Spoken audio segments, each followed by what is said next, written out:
vaikas klausė tėvo, sako, tėvelį, o kas, sakyk, toliau, Mėnulis ar New Yorkas? Ne, nu vaikai, tu pagalvok logiškai. Nu, tu važiuok, tu Mėnulį matai, ne? Matai. O New Yorką? Ne.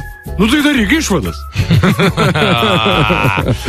Aš turiu tokius, pradžioj tai nieko, bet paskui jau įsisibus.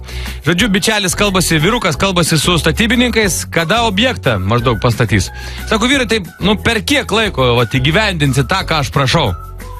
Statybininkas ir sako, realiai padarysim per, kokias 3 dienas metų bėgyje.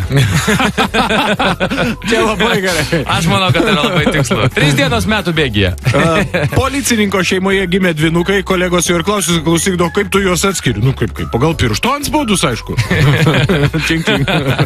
Sako, žiauriai nepatinka eiti į visokias parodas. O paveikslai, siaubas. Bet tenka, žmona vedasi. Dėl to esu sugalvojęs, kai būnam kur nors Europoje, dideliam muziejuje, aš pro paveikslus bėgu. Tada gaunasi multikas apie gamtą. Šiaip geras. Jeigu jums įstatė ragus vieną kartą, tai įstatys ir dar kartą, nes vienaragiai tiesiog neegzistuoja. Logik, šiandien mes gyvenimo tiesą pasakojam, ne anekdotus.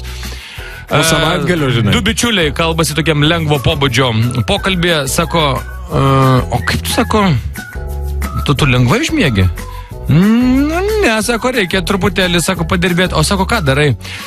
Sako, aš kai noriu užmigti, atsigulu taip ir skaičiuoju merginas, su kuriom esu, taip intimiai pabuvęs.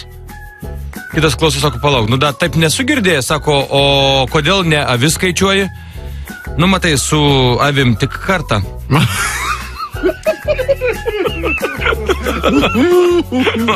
O dieve, tai ką, čia ne, aš sugalvoju, redakcijos nuomonė nesutampa. Gerai.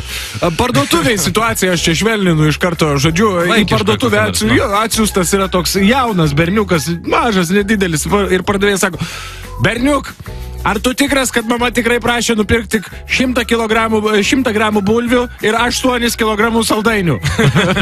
Žinai, kaip vaikas apie. Ir dar vieną. Gerai. Vytai, ar tu manęs nebijai, kai aš be makijažo? Žinok, jeigu sąžiningai, tai aš tavęs bijau ir su makijažu.